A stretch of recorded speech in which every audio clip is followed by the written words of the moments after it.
Il y a des risques, ça vaut le coup de les prendre. Celui-là, ça vaut pas le coup. 300 000 $, je vais avoir 60 000 $ à payer. Ouais, dans des cas bien d'exception, des grosses villas, 9 chambres que tu peux moduler, tu peux louer 4, 5 ou tous ensemble, etc. Là, tu peux avoir du 20% net d'impôt. Il y a beaucoup de gens aussi qui pensent qu'à Bali, tu peux faire n'importe quoi. En fait. Ouais, Ici, mais il faut pas. Tous les clients de ce contracteur ont disparu. tous envoyé 100%. Et depuis, disparu. Bonjour à tous et bienvenue dans cette nouvelle vidéo. Alors aujourd'hui, une vidéo un peu particulière parce qu'il s'agit d'un podcast. Le but de ce podcast, c'est de décortiquer la fiscalité à Bali pour savoir comment on fait quand on est investisseur étranger. On va balayer les idées reçues, lever les zones d'ombre et le but, c'est qu'à la fin de cette vidéo, vous ayez toutes les armes, toutes les infos pour appréhender un potentiel investissement à Bali de façon sereine. Alors aujourd'hui, je ne suis pas tout seul, je suis entouré de deux invités. Bonjour Mickaël. Bonjour Guillaume.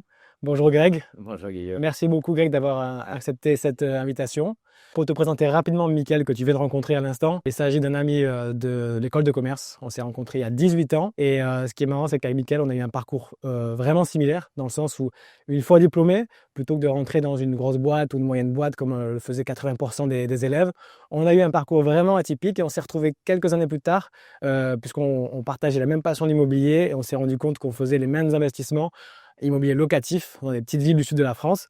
Et petit à petit, donc on a acheté de plus en plus de lots, on a grandi et on s'est diversifié, donc en achetant maintenant à l'étranger. Mickaël a acheté aussi à Bali il y a 5 ans, c'est ça? J'ai construit à Bali et je loue le terrain, je n'ai pas acheté le terrain. Ouais, on va rentrer dans les précisions. En tout cas, il s'est lancé ici aussi à Bali en 2019 ou 2020, je crois. Moi, tu sais, donc j'ai acheté l'an dernier. Et donc, on a déjà un bon bagage, on sait un peu comment ça fonctionne, mais on sait que le pro, c'est toi. Et c'est pour ça que tu es là, donc je vais essayer de te présenter. Merci beaucoup Guillaume. Alors moi je m'appelle Grégoire, je suis français, j'ai 42 ans.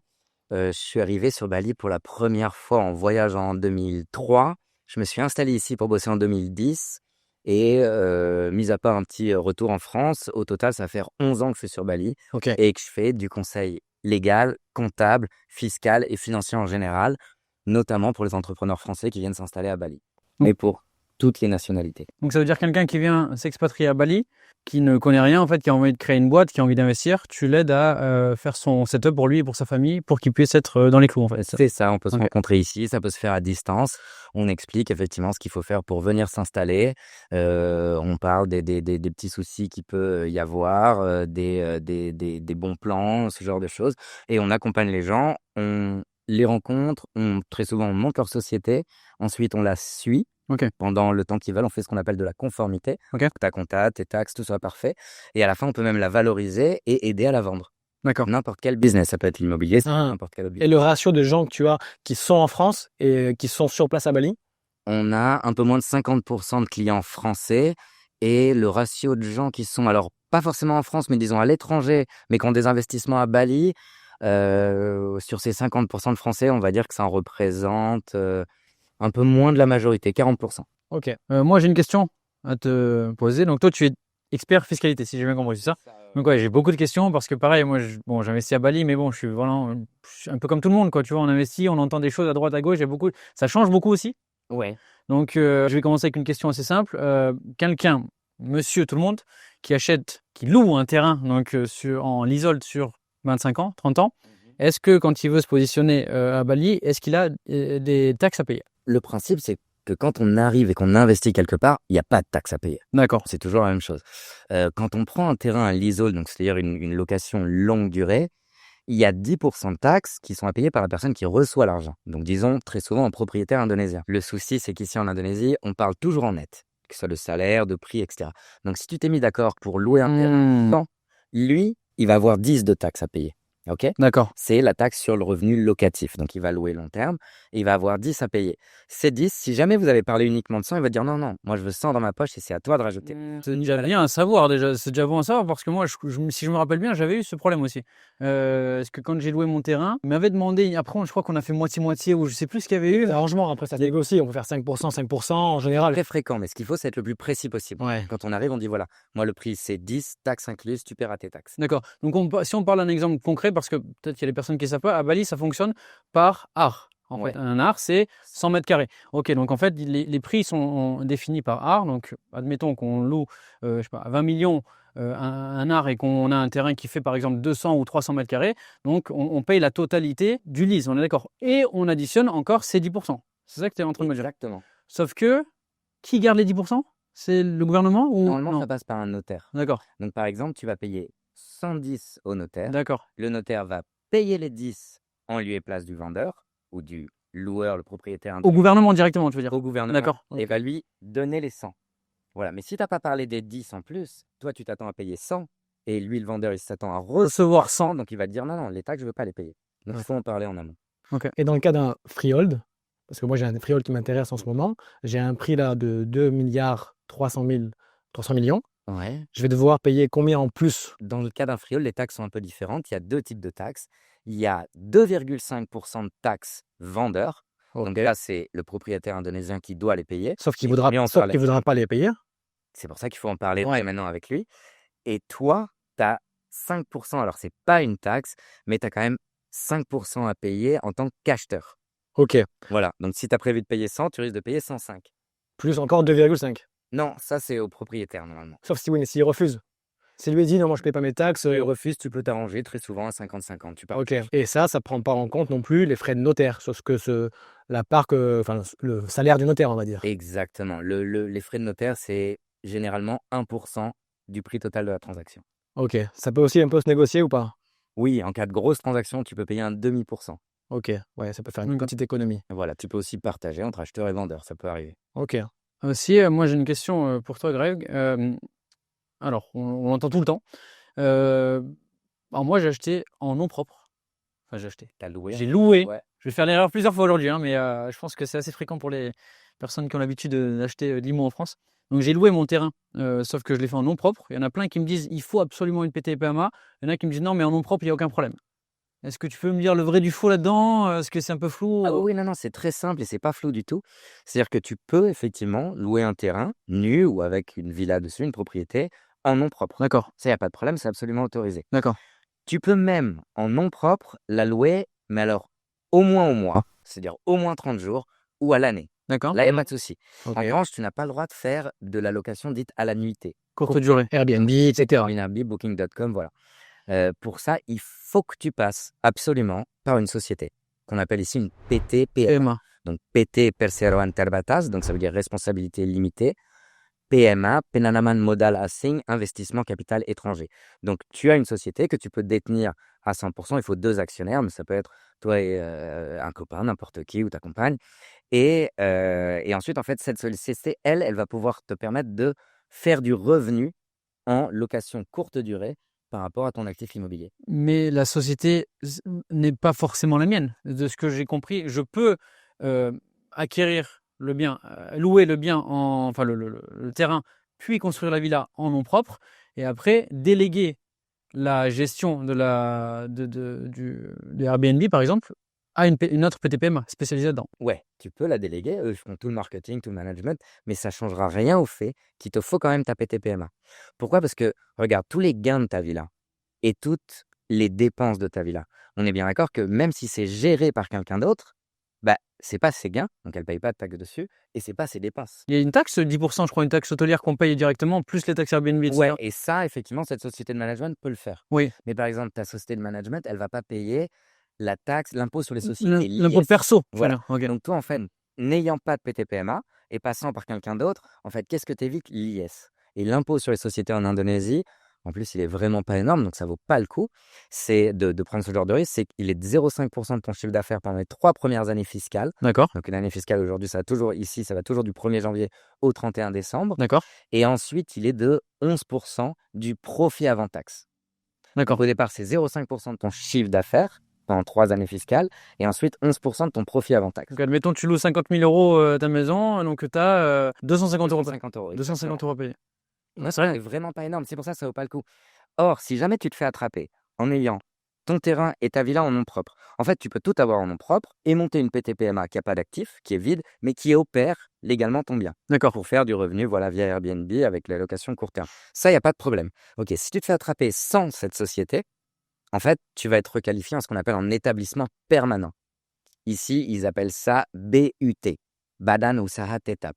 Donc, entité, business, fixe.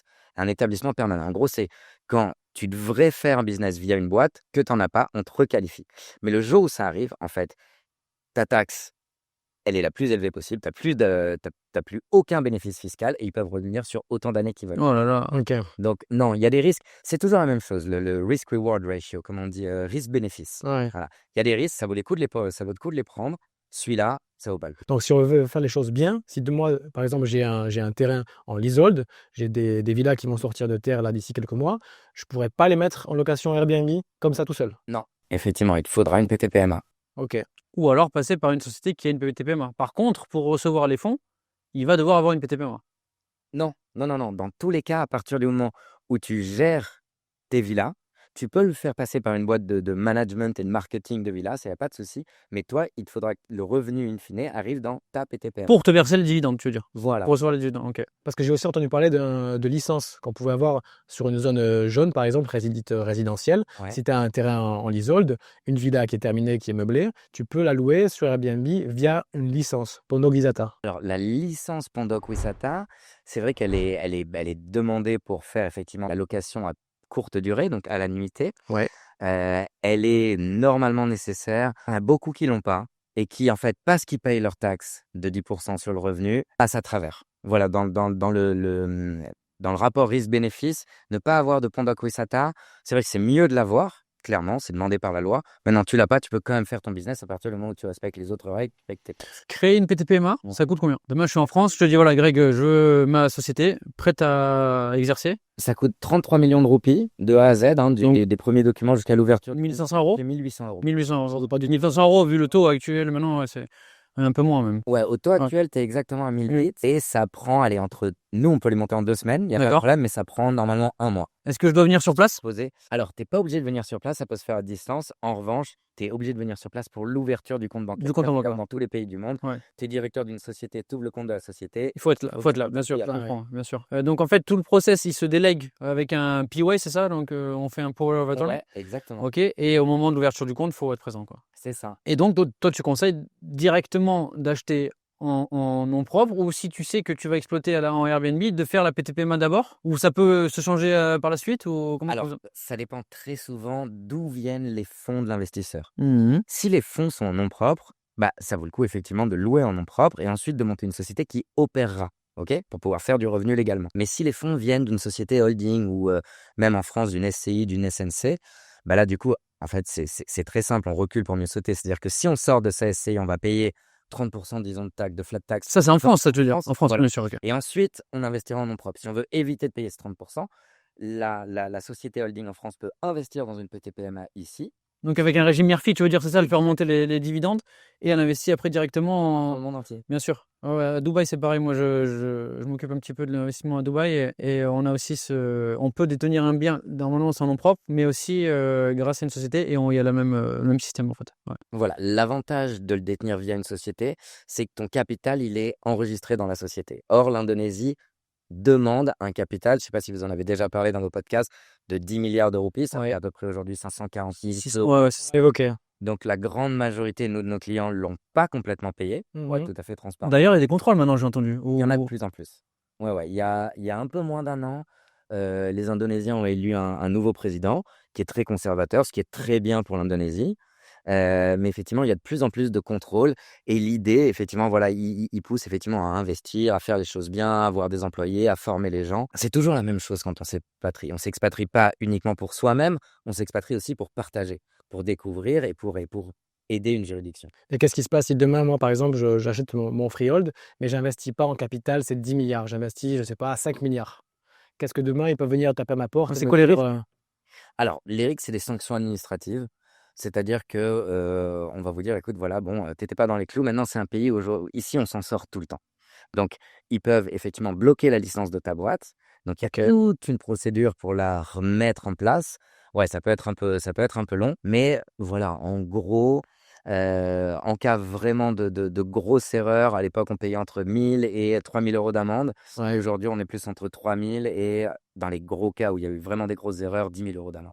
Parce que moi, j'avais entendu dire, tu me diras si je me trompe, que tant qu'en fait, tu payes tes taxes, t'es carré avec ta PTPMA, on ne viendra pas t'embêter par rapport à ces 10 milliards qui n'ont pas été investis. Voilà, c'est toujours le même principe. C'est-à-dire que tu arrives, effectivement, les 10 milliards, on demande à ce qu'ils soient enregistrés en capital dans la société. Ouais. Il faut que toi, tu les verses dans la société. Ensuite, ta société prend l'actif. Maintenant, Si toi, tu le prends en nom propre, on est d'accord que ça passe pas par la société. Mais si derrière, tu génères du revenu, tu payes toutes tes taxes, tu as des employés ou des fournisseurs locaux. Bien sûr. Moi, je fais de la comptabilité. Quand tu me payes, tu payes aussi un fournisseur. Tu participes à l'économie J'ai locale. dommage, un Airbnb, j'ai forcément du ménage, un pisciniste, etc., du Exactement. personnel local. Et là, tu peux toujours te protéger en disant, écoutez, voilà, moi, j'ai ma PTPMA, donc je fais mon revenu légalement, je paye absolument toutes mes taxes, je crée de l'emploi, je respecte tout. Effectivement, j'ai investi en nom propre plutôt qu'en PTPMA. Voilà, tu peux négocier ce Ok. genre de choses. Il faut pas. Alors, bien sûr, il y a la loi et moi, je vends de la conformité, donc il faut respecter la loi. Maintenant, c'est toujours la même chose. Si on respecte absolument toutes les lois dès le départ, je ne vais pas non plus me tirer une balle dans chaque pied, mais le système n'est pas fait pour que toi, en tant que nouvel entrant, tu peux faire un business florissant. Donc, tu peux aussi tester, avancer à tâtons et faire au mieux, en fait, avec ce que tu as. Et du coup, si demain, moi, j'ai ma PTPMA, tout est carré, j'ai mon terrain, j'ai construit, allez, disons même que j'ai atteint les 10 milliards, mes villas, elles tournent, elles se louent, combien je paye d'impôts à la fin de l'année? En gros, ça se prend par rapport à ton compte de résultat. Donc, tu vas avoir 10% sur les rentrées locatives. 10% sur genre la somme de toutes les locations de toute Toutes année. les locations. Ok. Ouais, voilà. Tu fais 100, il y a 10 qui va partir aux impôts. Ok. OK? Ensuite, ça dépend. Si toi, tu es sur place, etc., tu as ton permis de résidence, tu as ta PTPMA, etc., tu peux avoir un salaire. Le salaire, il va être taxé entre 0 et 35% maximum. C'est un plafond. En fonction des paliers? Voilà, en fonction de ton revenu. Ok. Exactement. Donc ça, c'est l'impôt sur le revenu, le personal income tax. Ensuite, tu vas avoir l'impôt sur les sociétés. On en a parlé rapidement tout à l'heure. 0,5% du chiffre d'affaires pendant les 3 premières années fiscales. Et ensuite, 11 à 22% maximum du profit avant taxe. Ok. OK? Et ensuite, si jamais tu veux sortir, si tu réinvestis, tu n'as pas d'autres taxes. Et si tu veux sortir, tu payes ta taxe sur les dividendes. La taxe sur les dividendes, pour les gens qui sont résidents fiscaux indonésiens comme toi, c'est 10%. Et c'est une taxe finale. C'est Ok. taxé. Pour les étrangers, c'est 20% par défaut. Bah, ça dépend où ils résident, je suppose. Ouais, ça dépend où ils résident parce que l'Indonésie a ce qu'on appelle une convention de non-double imposition avec un peu plus de 70 pays, Ok. dont les Émirats arabes unis pour Dubaï. Dans la France? Ok. Et là, en fonction de ton pourcentage de détention dans la société, donc c'est-à-dire plus de 25% ou moins de 25%, tu vas payer moins de taxes. Donc par défaut, c'est 20%. S'il n'y a pas d'accord de non-double imposition entre les pays, 20%. Si jamais, par exemple, avec la France, si jamais tu as moins de 25% de part, disons que tu as 20% dans une PTPMA qui opère, là, tu peux avoir un discount de 5%, tu paieras 15% sur le dividende. Si tu as plus de 25%, tu paieras que 10%. Mais c'est énorme, toutes les taxes que tu nous dis là depuis tout à l'heure. J'entends 20% par-ci. Ça fait 10% Alors, attendez, sur le brut Vous déjà. descendez, Attends. vous descendez un compte de résultat. Mais viens, on prend des chiffres concrets. Admettons que la villa, elle fasse 100 000 euros. 100 000. Admettons. 100 000. 10%. Combien il me reste, moi, à la fin? Tu as 10% effectivement qui vont partir aux taxes. Qui va te rester 90. Sur ces 90, si tu prends une boîte de marketing management, tu vas environ la payer 20%. Bien sûr. OK? On n'a pas parlé d'Airbnb, de Booking aussi. Oui, elle te freine. C'est les 18% de commission des OTA, ce qu'on appelle les Online Travel Agents. Ok. Ouais, mais ça, ils les rajoutent en plus. Normalement, quand tu vends, Quand tu loues, tu veux dire. ils ont $100 la nuit. C'est 100, d'accord. Moi, je paye 128. D'accord. OK? Il y a 18 qui partent aux OTA, il y a 10 qui partent aux taxes, il te reste 100. Ok. OK? D'accord. Sur ces 100, ensuite, tu vas payer des frais. Donc, à peu près 20% de marketing et management de ta villa. Donc, il te reste 80. Tu vas avoir un peu de maintenance quand même. Bien Et sûr. toujours, on a un problème. Il y a des fois, on investit dans sa villa en disant « Oh, je ne paierai plus jamais de loyer ». Mais tu as l'équivalent de 10 à 15% d'un éventuel loyer annuel qui partent en maintenance. Et ici, il faut maintenir. Bien sûr. Parce que tu as des pluies, tu as des vents. Ah, c'est humide. Moi, je le vois aussi. Ça se rouille, etc. Mais Maintien le plus tôt possible. Bien Donc, sûr. allez, tu reprends encore 15%. Donc, on était à 180 moins 15, on va passer à 65. Mhm. Et là-dessus, effectivement, ouais, tu peux Alors, tu vas avoir aussi des charges, ton électricité, Ouais, le ouais, périnée, là, c'est le chat, voilà, les piscinistes, femme de ménage. et en gros, ouais, tu peux te retrouver avec 40% brut. Ensuite, tu vas payer tes taxes là-dessus. C'est-à-dire que si toi, tu veux les récupérer ou tu les récupères sous forme de salaire et tu vas avoir non seulement une taxe sur les salaires, mais aussi des charges Tu sociales. conseilles quoi, toi, à tes clients? Par exemple, admettons, voilà, il fait 100. Il veut se récupérer, il veut se sortir de l'argent. Tu lui conseilles quoi? Alors, Dividende encore, encore une fois, nous, on fait du conseil vraiment Au cas par cas. Alors, Ouais, bien sûr, bien sûr. quelqu'un qui est résident fiscal et qui a son terrain en nom propre, comme c'est ton cas, Guillaume, toi, tu vas sous-louer ton terrain en nom propre à ta société. Et ta société va te payer, en fait, ton revenu, ça va être un revenu locatif. Et tu payes 10% de taxes finales. Pas de sécurité sociale, rien d'autre. Ça, c'est un des meilleurs des cas. 10% de ce qui reste. Donc des 60 qui restent. Ouais. C'est ça? Ouais, Ok. voilà. Imaginons qu'il te reste 60, hop, il paye 6, il reste 54. Pour que ta société ait un droit de l'opérer. Et voilà, tu payes 6 et il te reste 54. 54. Ça, c'est pas retaxé. Ok. Et là, les 54, c'est ce qui lui reste et il peut les utiliser Il pour peut faire absolument tout ce qu'il veut. Donc sur les 128, il reste 54. Exactement. Et il y a quand même des rentas de chiffres au final. Donc ça veut dire qu'il faut rentrer quand même. Après, tout est relatif. Mais ouais, tu peux avoir des rentabilités alors, dans des cas bien d'exception, mais c'est relativement rare. Et c'est des grosses villas, 9 chambres que tu peux moduler. Tu peux louer 4, 5 ou tout ensemble, etc. Là, tu peux avoir du 20% net d'impôt. C'est-à-dire qu'à la fin, il te reste net. Pour les plus petites villas, tu peux atteindre 15 et on va 12, ouais, bien sûr. ouais, Bien entre sûr. 12 et 15, c'est faisable. En net, on parle. Hein. Ouais, non, bien sûr. On parle en net. Nous, on fait de la comptabilité, on fait pas de marketing, on fait pas de vente. Ouais. Et pour être honnête, voilà, c'est ce qu'on voit et c'est ce qu'on suit. Bien sûr. D'expérience, tu peux dire que. Ouais. Et est-ce que c'est pas plus intéressant de se payer à la fin de l'année, à la fin de l'exercice en dividende que de se faire un salaire tous les mois? Oui, c'est mieux. Alors, surtout dans les 3 premières années où tu as 0,5% d'impôt sur les sociétés. Si j'ai pas, Disons que tu payes 0,5 et ensuite, dans ton cas, 10% sur les dividendes. Ça fait 10,5. Ouais. Ok. Alors qu'après, tu as 11% d'impôt sur les sociétés et tu te rappelles que tes dividendes, elles viennent après l'impôt sur les sociétés. Ok. Donc, tu as 11 plus 10, 21.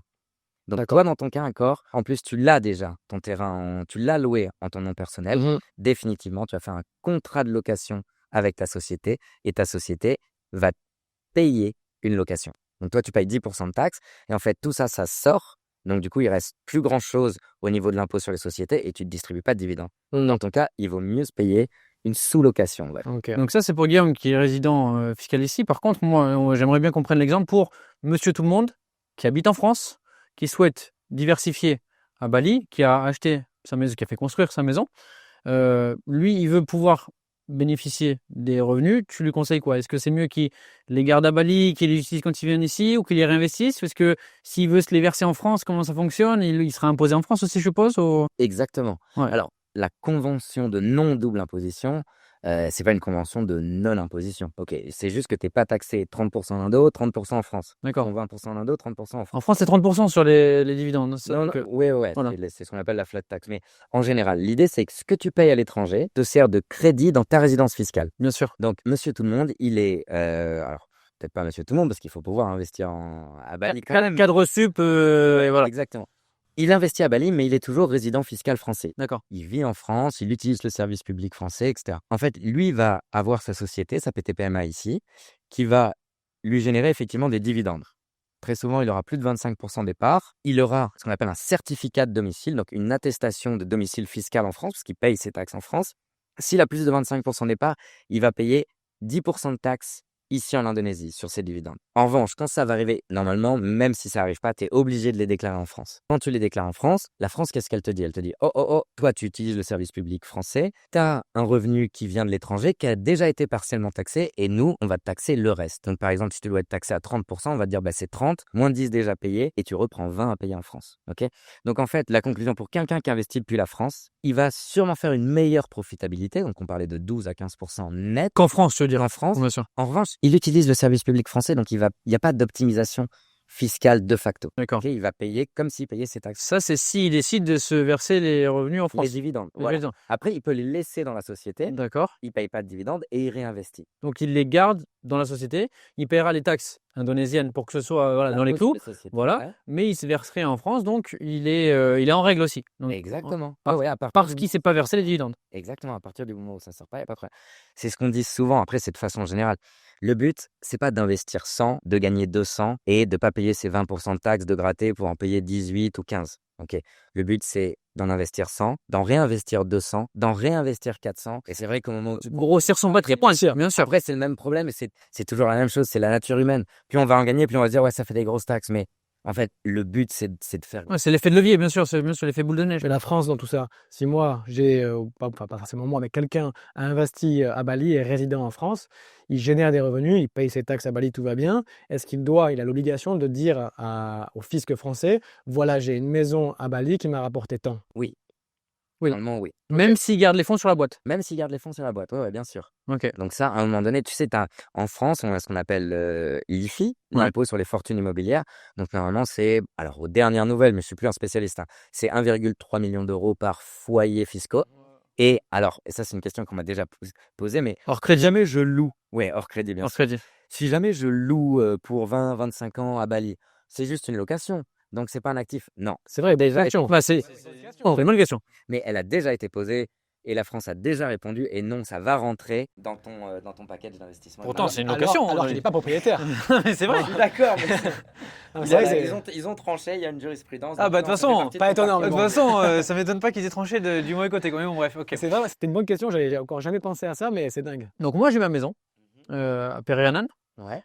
J'aimerais bien potentiellement la revendre. On m'a parlé d'une taxe à la revente aussi. J'ai entendu 20%, il y en a qui me disent 10%. Je suis complètement perdu. Pour être honnête avec toi, je sais pas le jour. Alors, c'est Ouais. toujours cette même taxe sur le revenu locatif. Là, quand tu as payé à ton Indonésien, lui, il voulait recevoir 100 et tu as fini par payer 110 et partager ces 10 de taxes, Ouais. 30-50 parce que tu n'étais pas au courant, etc. En fait, quand tu vas sous-louer à long terme, tu vas exactement avoir la même taxe. C'est 10% pour les résidents fiscaux indonésiens, ce qui est mon cas, ce qui est le cas de Guillaume. Mais toi, qui vis à l'étranger, c'est 20% par défaut. Voilà, c'est ça que j'ai entendu moi. Donc si demain, lui, il vend pas sa maison, il vend son lease. Il va donner les années qui restent sur son lease à quelqu'un qui va accepter de les récupérer. Exactement. On parle pas d'impôt sur la plus-value, c'est pas un calcul, combien tu as acheté, combien tu as vendu. C'est pas fou. Donc, C'est une taxe finale. juste que je comprenne, admettons que je vende 300 000 dollars, Ouais. je vais avoir 60 000 dollars à payer. Ouais. À qui? Au gouvernement? Ouais. Ouais, c'est un truc de fou. C'était 20% sur le revenu. On parle bien de la BPHTB. Ah non. La BPHTB, ça c'est, on en parlait tout à l'heure, c'est les 5% de taxes acheteurs quand tu achètes un terrain. D'accord, donc ça c'est déjà passé. Ok, d'accord. Nous, en nom propre, Là, c'est une taxe acheter vendeur. avec ta société. C'est ma taxe en tant que vendeur. Voilà. Mais ça, est-ce que c'est la même conversation qu'on a eu tout à l'heure? Donc, admettons que moi, je vends 300, je veux récupérer 300. Ouais. Donc, l'autre, c'est à eux de payer la différence, dans l'idée. Oui, mais eux accepteront jamais de payer Ah, ils- 60 plus 300, donc 360. C'est l'offre et la demande. Bien sûr. Mais toi, en tant que résident fiscal étranger, il y aura 20% de taxes sur ta location. Il faut bien faire attention entre achat-vente et location longue durée. Hein. Oui, là, c'est dans, Tous les mêmes taxes. là, c'est dans le cas d'un leasehold, on est d'accord. On parle, oui, Et la 90%, c'est du 95%, c'est du leasehold de toute façon. Donc, c'est Voilà. Et en gros, il n'y a pas de système de plus-value ici. D'accord. Ok. C'est-à-dire que tu as payé ton bien. Alors, en France, tu as payé 100, tu vends 150. Ouais. Et on va te dire, bon, bah, les 100, tu les avais. Donc, tu as fait un gain de 150 moins 100 que tu avais mis au départ, tu as fait 50 et on te taxe 50. Ok. Et ça peut aller, la taxe sur la plus-value, elle peut 36,2. jusqu'à 47%, je crois. 36,2, je crois. Ok. En France. À vérifier. Mais en gros, elle peut être assez élevée. Ici, ce sera toujours, en fonction de si tu es résident fiscal indonésien ou pas, 10-20%. Mais on n'en a rien à faire de la plus-value. Donc, moi, admettons, donc on garde mon exemple, admettons que qui m'ait coûté 150, je revends 300. Donc, déjà, j'ai 60 en moins.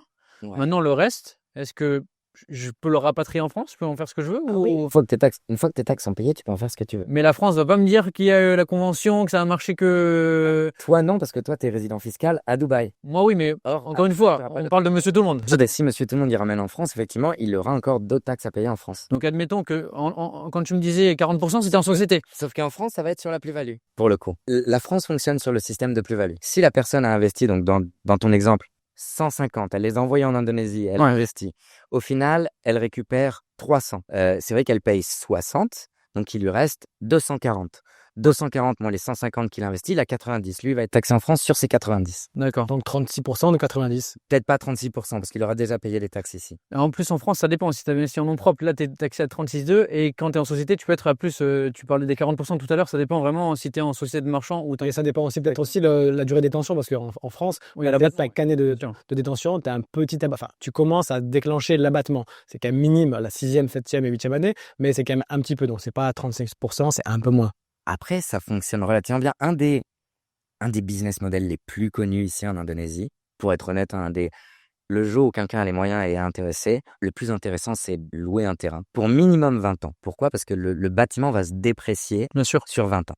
Donc, tu prends 25, si tu peux, tu prends 30 ans. De toute façon, après 30 ans, on est sur une terre qui bouge énormément. On a beaucoup de tremblements de terre. On est sur la ceinture de feu. On a des moussons, il y a du sel, c'est très humide, etc. Tu vas faire peur à tout le monde, là.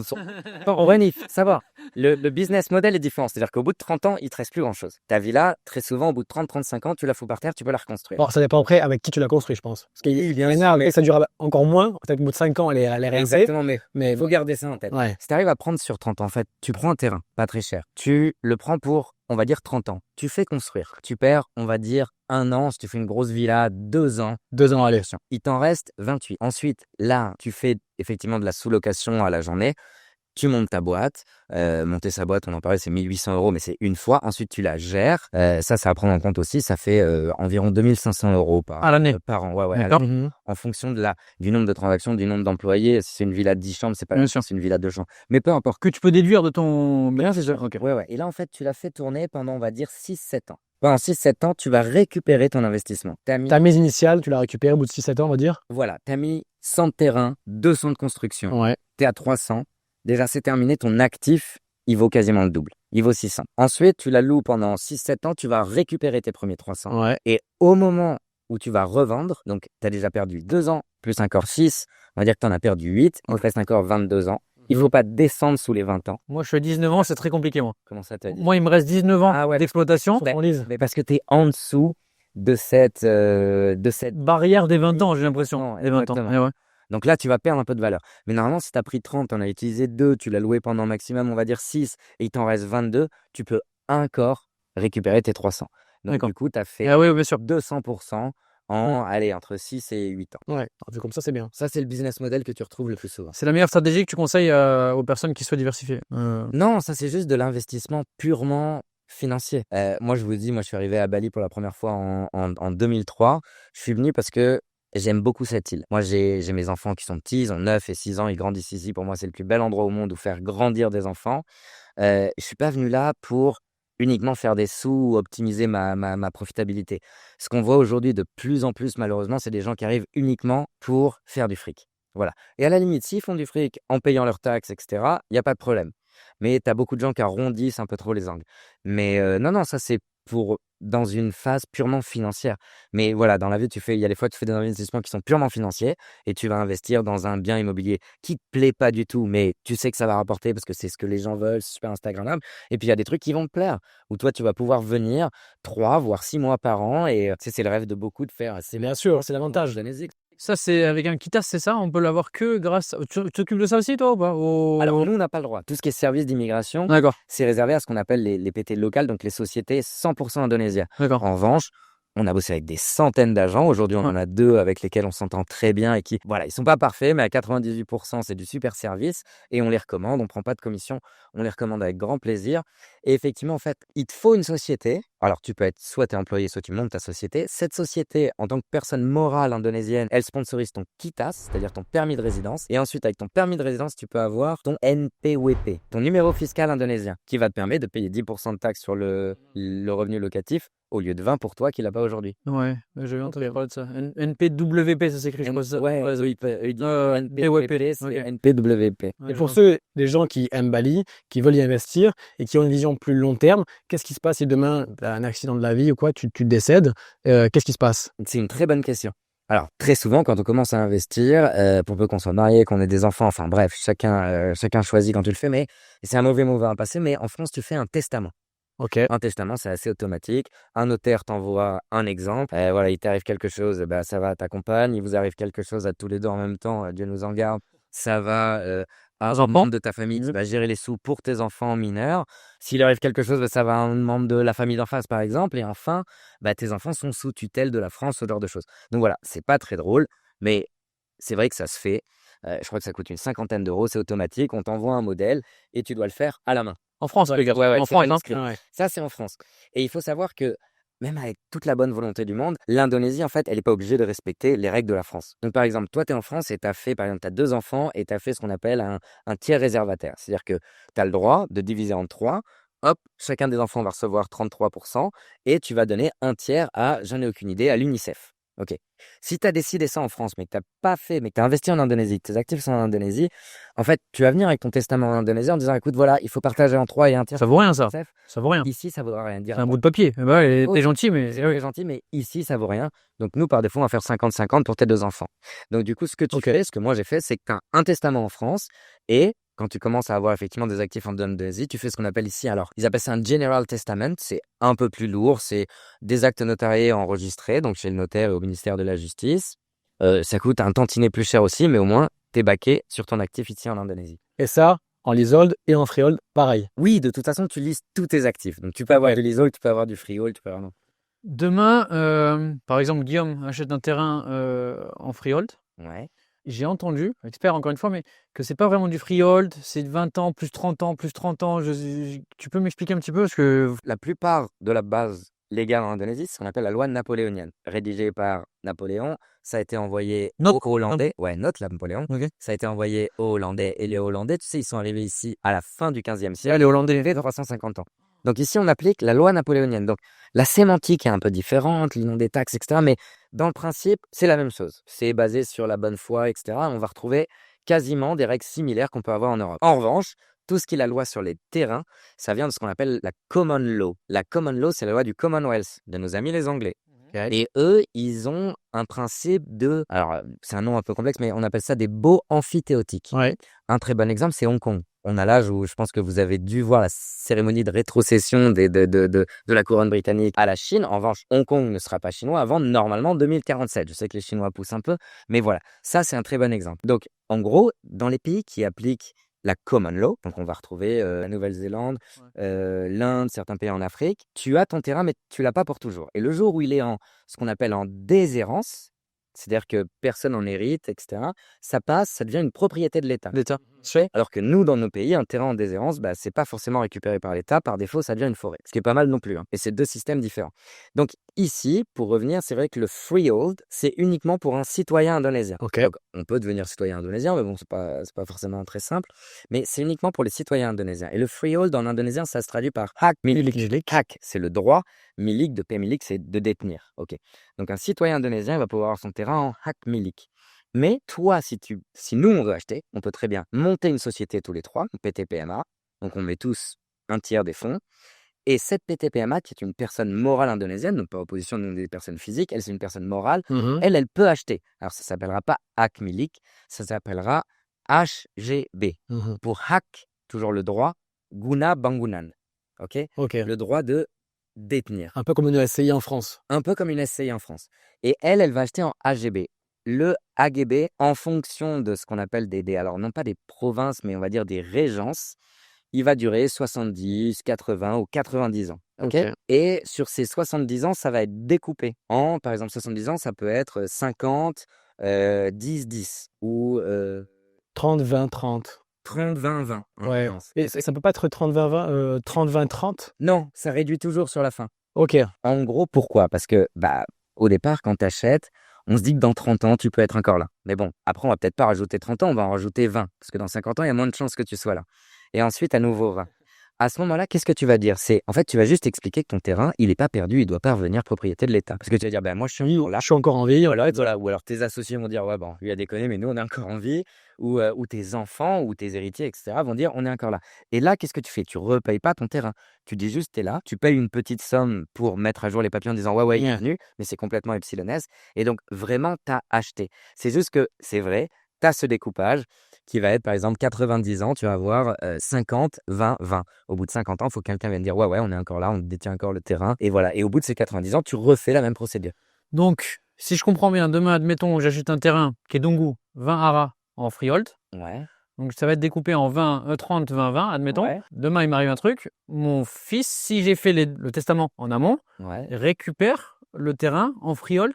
Voilà. Il récupérera ses parts. Ouais. Et il va récupérer pour la durée qui reste. Par exemple, tu as pris du 30-20-20. Ouais. Okay, ce qui fait 70 ans. Dieu nous en garde. Ouais, 50 ans. Dans 50 ans. Allez, et là, il restera encore 50 ans. Donc, imaginons, il a 2 enfants. Ouais, mais dans 20 ans, enfants vont partager les 50% qu'il a. Ils auront 25, 25. Alors là, en l'occurrence, si tu as acheté en freehold, c'est que tu as monté une société. Oui, ok. Donc il est actionnaire, il a peut-être genre. Voilà. 50%. Et normalement, effectivement, quand tu montes une société, si t'arrive quoi que ce soit, ça peut aller à tes héritiers. Et tes héritiers, en fait, ils vont avoir En fait, c'est l'autre actionnaire qui a ce qu'on appelle un droit de préemption. Ok. C'est-à-dire right of first refusal. Donc, c'est à lui qu'il faut vendre en premier. C'est-à-dire que si on est associés tous les deux, lui il décède, pas de chance. Moi, j'ai un droit de veto, je peux racheter ses parts avant toute chose. À la place, oui, en priorité par rapport à quelqu'un d'extérieur. Ok. Par exemple. Mais si j'ai mis la succession à mon fils, par exemple, il a quand même le mot à dire ou non? Par exemple, tes enfants sont majeurs, effectivement, ils récupèrent. Vous êtes à 50-50, ils récupèrent tes 50%. Ok. Maintenant, ça les intéresse pas vraiment, ils préfèrent récupérer du cash. Guillaume. Ils doivent d'abord vendre à Guillaume avant de vendre. Ah d'accord. Ah mais ils ont quand même leur mot à dire en premier, c'est d'abord eux. En revanche, par exemple, les parts valent 50. Ils décident de te les vendre 60. Ils sont obligés de te demander à toi en premier. Mais si toi, ça t'intéresse pas, ensuite, ils peuvent les vendre 60 à quelqu'un d'autre. Moi, ma question, c'est après, donc admettons l'exemple qui restait peut-être 20 ans. Tu vois, donc, sur 70 ans, à 50 ans, il se passe quelque chose, ok, il reste 20 ans. Donc, mon fils le récupère, il reste 20 ans. Au bout de 20 ans, qu'est-ce qui se passe? Il doit faire la petite formalité et ça repart. Exactement, ça repart pour 70 ans. Ouais, donc, pas mal. Tant qu'en fait, il y a un associé qui est vivant, ça perdure à vitam aeternam. Exactement. Ok. Et il y a une optimisation fiscale, voilà, on en parlait tout à l'heure. Le leasehold, donc la location longue durée, par défaut, à la sortie, tu vas payer 10% de taxes, si tu es résident fiscal indonésien, ou 20%, Ouais. alors que à Guna Bangunan, le AGB, quand tu détiens via une société, Donc, les mais là, parts de la PTPMA, tu veux dire, c'est ça? Ou... ouais, c'est une PTPMA qui détient, quand tu as vraiment acheté pour 70 ans, à la sortie, tu n'as que 2,5% de taxes. D'accord. Mhm. Et alors, en général, Intéressant, ça aussi. acheter, c'est l'équivalent de 60 ans de location. Tu parles en termes de montant. Ouais, en termes de montant. C'est pas toujours vrai. Hein. Non, On fait les calculs c'est parfois. Ouais. En général. Ouais, En ok. général, d'expérience, on en a vu pas mal quand même. C'est Après, Donc, le seul problème, c'est d'avoir le cash à sortir. Mais en fait, ça serait largement rentable. si tu as le capital, il vaut mieux acheter, effectivement. Après, t'as des bonnes affaires partout. Moi, par exemple, le freehold que j'ai repéré, il est genre, 20 à 30% plus cher que si c'était un leasehold, tu vois. Ouais. C'est pour ça que j'ai dit, je veux seulement C'est vrai, c'est cool, bien sûr. Est-ce que demain, j'ai le droit, admettons, hein, idée de business, tu vois, que tu me parlais de découpe tout à l'heure, j'achète un terrain, on va rester sur le même 20 haras à Kedongu. Est-ce que je peux le diviser comme je veux et revendre des terrains en freehold? Ouais, bien sûr. Donc, admettons, demain, j'achète 20 haras, je peux le découper en parcelles de 2 haras, 5, ouais, ou 10 fois 2, ouais. 10 fois 2. Je peux tout revendre comme ça en faisant une petite. Et les personnes auront un freehold aussi. Ouais, alors tu peux même le sous-louer si Il tu pourrait le faire en leasehold veux. aussi. Tu peux le faire en leasehold, Ouais. tu peux le revendre. Ok, Pas le choix. Tu revends ou à des Indonésiens ou à des gens qui ont monté leur PTPMA. d'accord. Ouais, mais ça, c'est. Oui. Les gens, quand ils savent qu'ils veulent acheter un freehold, ils font la PTPM, quoi qu'il arrive. Ouais, Donc, c'est une procédure. Au début, tu as un certificat de 20 haras. Tu vas avoir le nom de ta société sur ce certificat de terrain. Mais tu peux effectivement faire de la découpe et avoir plusieurs certificats. Mais cette découpe, tu peux aussi la faire si tu as un terrain en leasehold. Si moi, demain, je prends un leasehold de 20 arts, j'en ai pas besoin. Je veux juste 5 arts pour faire ma maison. Le reste, je peux le sous-louer. Exactement. vous accompagnez, vous, pour ça? Pour les démarches comme ça? Ouais, Parce que c'est intéressant, ça. C'est du subleasing, c'est ça? Non, tu revends, T'as t'as pas ça. Non, mais c'est du leasehold. sublease, par exemple, tu as loué 20 ans, tu l'as utilisé 5 ans, il t'en reste 15. Ok. Là, tu le subleases. C'est-à-dire que tu donnes tout. Toi, t'en vas de l'équation. Et en gros, la personne qui récupère les 15 dernières années, elle va respecter exactement le deal que tu as avec le propriétaire. Ok. Ça, c'est un sublease. Le même contrat. Voilà. Et sinon, par exemple, si tu as un terrain pour toujours, ou alors tu l'as pour 20 ans, tu en as déjà utilisé 5, mais tu veux juste le louer pour 5 ans, ça, c'est un lease. Ok. Pourquoi? Parce que derrière, il te restera les 10. Mhm. OK? Et la personne qui le loue pour 5 ans, elle te répond à toi. OK? Un sublease, tu sors de l'équation. Est-ce qu'il y a des pièges à éviter? Ouais, il y en a 2 principaux. Donc, investir dans l'immobilier à Bali, c'est souvent un très bon investissement. Il y a 2 pièges. Le premier, c'est le choix de ton terrain. Quand tu choisis un terrain, effectivement, vous en avez déjà parlé, mais il faut qu'il soit sur la bonne zone, ok? Pas en zone verte, en zone protégée, en zone qui peut prendre l'eau. Ouais, il faut jaune, rouge ou rose, en gros. Ouais, voilà. C'est commercial ou résidentiel. Pour ceux qui ne savent pas, il y a 4 zones à Bali. Et donc voilà. Il y en a plus d'une centaine, en fait. Ouais, tu peux vraiment aller dans le détail. Le principal. Tu vérifies ta zone et en fonction de cette zone précise, on te dira ce que tu peux y faire. D'accord. Donc, tu peux y faire une maison juste résidentielle ou alors tu peux y faire un commerce et louer via Airbnb, ce genre de choses. Donc, le zoning, il faut aussi, en fait, ce qu'il faut, c'est vérifier l'ensemble du terrain. Ton zoning, ton accès, est-ce qu'il a été mis en collatéral pour un prêt par le propriétaire? Ouais, s'il n'y a pas une hypothèque dessus. Qui détient exactement? Est-ce qu'il n'y a pas une dispute dessus? Ouais. Parfois, ils sont beaucoup aussi à détenir, je crois. Hein. Voilà, parfois ils peuvent être beaucoup et puis très souvent tu n'as pas le bon nom sur le certificat parce que c'est le nom du grand-père, ils l'ont pas mis à jour, etc. Voilà. Il y a pas- Ça, c'est les notaires qui vérifient ça. Alors, c'est exactement là où j'allais en venir. C'est compris dans le prix du notaire. C'est vrai, on en a parlé tout Dans à les l'heure. 1%. 1%, voilà. La due diligence, tu veux dire. Le prix de la transaction, voilà. Sauf que le notaire, il fait 70% du boulot. Oh. Ok, il va checker rapidement, effectivement, s'il est bien enregistré au bureau des terrains, au bureau des taxes, si les taxes ont été payées. Ok. En revanche, il vaut mieux aller voir des avocats. Nous, c'est ce qu'on fait. Donc, on facture ça 1000 euros. C'est 20 millions de roupies. Et pour 1000 euros, on va aller voir la Cour de justice et on va leur demander un papier en nous disant non, Oh. il n'y a pas de problème sur ce terrain. On va aller voir le City Spatial Planning Office, c'est-à-dire qu'on va demander qu'est-ce qui va se passer dans les 5, 10, 15 ans dans le coin. Parce que tu n'as pas envie d'acheter un terrain et tout d'un coup, ils te font un héliport. Bah, ça, de toute façon, Une autoroute, n'importe fait quoi. Nous, on va un peu plus loin. Donc, le notaire, en gros, c'est compris dans ses frais, mais il fait 70% du boulot. Moi, je considère que voilà, le diable se cache dans le détail. Le jour où tu vas investir bien sûr, 35, Bien sûr, faut être sûr. 200 000 euros, tu payes 1000 balles. C'est quoi le pire scénario? Le pire scénario qui peut se passer, un mec qui n'est pas passé par toi, Bah, qui est passé par un notaire, qui n'avait pas forcément alors, très regardant, On a eu Une autoroute devant la maison. où en gros, le terrain, il avait déjà été à la fois vendu et loué à 5 personnes. Oh là là, quel Donc, enfer. le type a débarqué. C'est-à-dire que l'Indonésien, Il a commencé à prendre des paquets. Putain, qui arrive en disant mais qu'est-ce que tu fous sur mon terrain? Non, c'est le mien. Oh, quelle catastrophe. c'est-à-dire qu'un Indonésien, il peut réussir avec peut-être un notaire un peu véreux, ou je sais pas, à vendre son terrain plusieurs fois comme ça. Exactement, ouais. On a déjà eu le cas. Non, il peut se passer plein de choses. Après, tu peux avoir un terrain qui est bloqué parce que tu n'as pas d'accès. Ouais, il a Il y a des histoires. Il y a des histoires de droit de passage aussi, non? Bref, voilà. Le premier risque, c'est ça.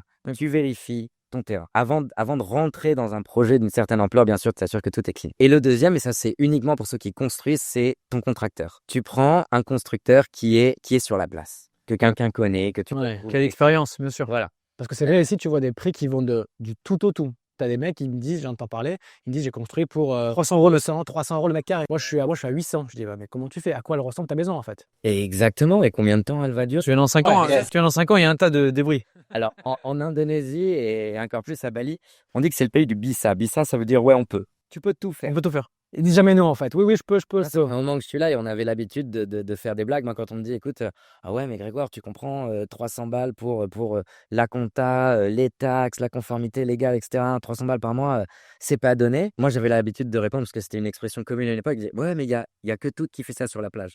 Va prendre la écouta là-bas et t'inquiète, il le fera gratos même. Tout le monde peut tout faire, ça dépend de ce que tu cherches, évidemment. Ouais. Mais non, ton contracteur, le gros problème, et il y a eu des tas de cas, c'est le contracteur qui disparaît. C'est-à-dire que tu sais, il te fait des appels de fonds pour construire. Donc tu vas d'abord lui filer 20%, et puis là, qu'est-ce qu'il va faire? Il va nettoyer le terrain, faire un tas de bois, un tas de pierres. Commence à faire genre, Il te redemande 20%. Ou 30% pour le matériel et les employés, et après, il se barre. Là, il se barre. Ouais, après, ça dépend à quel point. ça encore, Il te ça va. demande 20 et 20. Toi, tu vois pas beaucoup d'évolution, mais on dit, mais t'inquiète, ça va être les fondations et tout. Au début, tu vois pas, c'est un peu frustrant et tout. Ouais. Inquiète que sur les 40%, il a dépensé 5, il a récupéré 35 et il C'est ça. Dans ce cas-là, il tapait 100%. On a rencontré une jeune femme qui est russe, et elle a donné 100%. Elle a voulu faire construire sa villa à Nusa Dua, et elle a envoyé, non, Nusa Penida, Nusa Penida, et elle a envoyé 100%. Et pas que elle, tous les clients de ce contracteur il a ont disparu. tous envoyé 100%. Je crois qu'il a à peine nettoyé le terrain, il a fait genre, on va commencer, et depuis, disparu. Il y a une histoire aussi, je crois que ça s'appelle à Ubud, là, un constructeur russe, je crois, qui a construit un truc énorme sur une zone verte. Je sais pas si tu as entendu parler. Oui. Et là, je crois qu'ils sont en train de se faire détruire là, par des grues. Je comprends pas comment il y a quelqu'un d'assez, on va dire, intelligent pour monter un projet de développement qui construit sur une zone verte et où personne n'a accès à son bien et il se fait démonter le projet, quoi. Comment c'est possible? Alors, c'est compliqué. Oui, lui, effectivement, cet investisseur allemand, il s'est fait attraper par la patrouille, il a fait de la prison et effectivement, il est pas dans les meilleures postures. En fait, aujourd'hui, il y a eu, et c'était principalement autour de ce projet de Parc Ubud, c'était principalement de l'investissement russe. Ouais. Et les Russes, en fait, il y a eu 2 grosses arrivées de Russes. Aujourd'hui, c'est la première communauté Covid et guerre. étrangère en Indonésie. Voilà, exactement. Pendant le Covid, en fin 2020, il y a eu pas mal de Russes qui sont arrivés s'installer ici. Et la guerre, après, voilà, moi, tu me demandes demain d'aller combattre pour la France, je sais pas ce que je fais. Je pense que je reste ici. Mais bon, voilà, c'est... Non, mais Ça, il y a plein de gens qui sont arrivés et ils sont pas forcément adaptés, ils sont pas forcément renseignés pour savoir comment faire les choses. oh, mais attends, je comprends pas. Tu t'arrives, tu construis une maison sur un c'est même pas une maison, c'est un immeuble sur une zone verte. Podcast, tu le traduis en russe et peut-être que ça les aidera parce que... Non, c'est... Non, mais attends, je veux dire, c'est. Ouais, non, lui, il a fait une grosse erreur, mais encore une fois, je te l'ai dit tout à l'heure, c'est le pays du bisa, c'est le pays de tu peux. Ah, Tu peux un peu tout faire, tu peux t'arranger, Je etc. pense qu'il y a beaucoup de gens aussi Mais- qui pensent qu'à Bali, tu peux faire n'importe quoi. En fait, ils arrivent ici, ils disent en fait, on est à Bali, bon, c'est une zone verte, bon, c'est pas grave, allez, personne va me dire, ah, c'est que 6 mètres de large la maison, ouais, je vais faire 10, c'est pas grave. J'ai l'impression qu'il y a beaucoup de gens qui pensent un peu comme ça. Alors qu'en Oui, fait, ici, il y a des règles. Faut pas trop pousser non plus. Ouais. Donc les Indonésiens, effectivement, ils sont cool. La loi, elle est très complète en Indonésie. Encore une fois, c'est sur la base de la loi napoléonienne. Mais en termes d'application, ils sont plutôt cool. Voilà, tu roules sans casque. Bon, c'est complètement idiot. Ici, ils roulent mal, honnêtement. Ouais, Tu portes toujours un casque. Ouais. Mais tu roules sans casque, tu vas pas forcément te faire pénaliser. Sauf si un jour, effectivement, voilà, tu as un flic et puis au hasard, il va te dire, bah tiens, voilà. C'est pour toi. Tu vas prendre ton amende. Ouais, mais pourquoi? Il y en a plein d'autres sans casque. Ouais, mais toi, en plus, tu as des chaussettes dans tes tongs. Là, ça passe vraiment pas. Mais bon, Erreur de à un style. moment donné, tu peux te faire avoir. Donc, lui, je pense qu'il a cru qu'il allait passer à travers. Après, c'est vrai que c'est devenu Un énorme. gros projet, ouais. Forcément, après, tu es sous les projecteurs. Bien sûr. C'est toujours la même chose. Ah ouais. Plus tu fais. C'était gros, plus t'as à perdre, quoi. Voilà. Donc, tu t'assures effectivement que les choses soient faites correctement. Non, je pense qu'il faut vraiment pas faire n'importe quoi, surtout quand t'es pas chez toi, en fait. Voilà. C'est un très, très beau pays qui a une croissance qui est très saine. Honnêtement, ils sont pas comme en Europe à en vouloir plus, toujours plus, etc. Il y a une limite à l'ambition, ils veulent être bien dans leur pompe. Tu viens ici, effectivement, t'es pas chez toi, tu respectes les règles. Les gens sont adorables en général. Et voilà, non, tu t'adaptes, mais il faut te renseigner, c'est un peu différent. Et toi qui as connu Bali il y a combien de temps? Tu es arrivé en quelle année? Moi, je me suis installé en 2010. En 2010, on est en 2025. Comment tu vois Bali dans 10 ans? Tu as vu de 2010 à 2025 ce qui s'est passé déjà, beaucoup de choses, j'imagine. Comment tu vois là le développement de Bali les 10 prochaines années? C'est une très bonne question. Est-ce que tu penses que ça va continuer à se développer? Est-ce que le nord avec le nouvel aéroport va se développer? Comment tu vois? Ouais, il faut parce qu'en gros, aujourd'hui, tous les touristes, ils se retrouvent dans le sud. OK? Donc, tu as ce qu'on appelle le Bukit avec les belles vagues, Ouais. l'aéroport. Et puis après, ils sont dans cette agglomération. Donc, c'est de l'habitat continu qui commence à Kuta, Legian, Seminyak, Petite Tenggette, Ouais, Kawa, etc. hein, et Canggu. Et puis maintenant, ça va au-delà de Canggu. Les gens, Mhm. ils investissent à CC, Cemagi, etc. Et ça continue comme ça. Ça se déplace. Ouais, ça se déplace. Sauf que du coup, c'est pas limité dans l'espace. Non, il y a Si encore vous avez un beaucoup de investissement financier à faire ici dans l'immobilier, place. Ouais. j'irai sur le Bukit, au sud de Bali. Pourquoi? Ok. Parce que c'est le phénomène de pas Ouais, la croissance, elle est limitée en fait. Voilà. T'as la mer tout Il y a- autour, non, ça ira pas plus loin. La croissance est limitée. Ouais. Alors que CC, Chemagi, Henan, bah, en fait, ça va continuer à monter. Mhm. Ce sera pas limité. Ouais, mais les prix dans ces zones vont continuer à monter aussi. Puisque Oui, mais à un moment donné, ça va s'arrêter parce que plus il y a d'espace, plus ça va être limité. Alors que dans un espace qui est contraint, là, ça va continuer à augmenter. Donc toi, tu penses que le Bukit, c'est là où il faut mettre des billes. Moi, c'est là où je mettrais un billet. Ouais, Friolt, Vumer. Ouais, ça, ce serait top.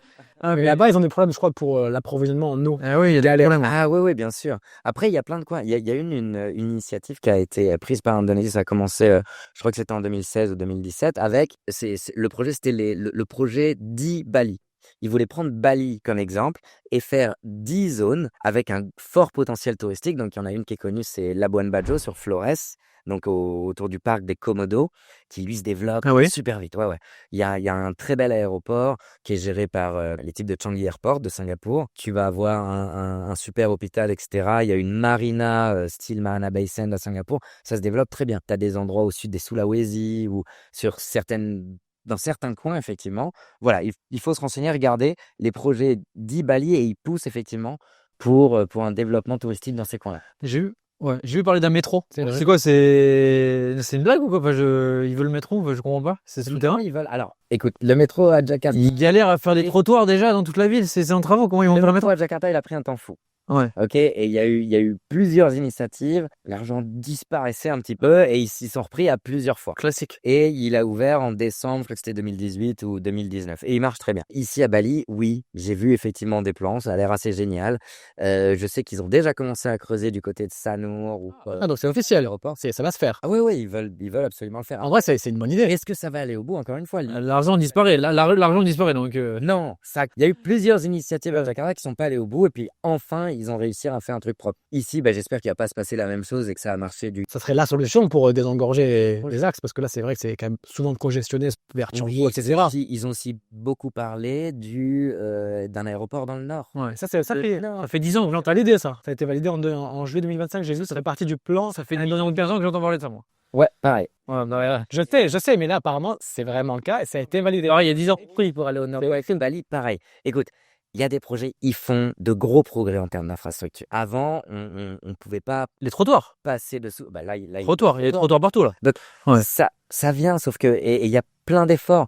Le problème, c'est que c'est trop lent par rapport à l'arrivée des touristes. Moi, je trouve que c'est bien. Ils refont les routes. On voit que au bord, les trottoirs, ils les refont. Ils font l'évacuation des, je sais pas, les eaux pluviales, je pense. Ouais. Donc, c'est pas mal. Je trouve qu'ils se développent quand même.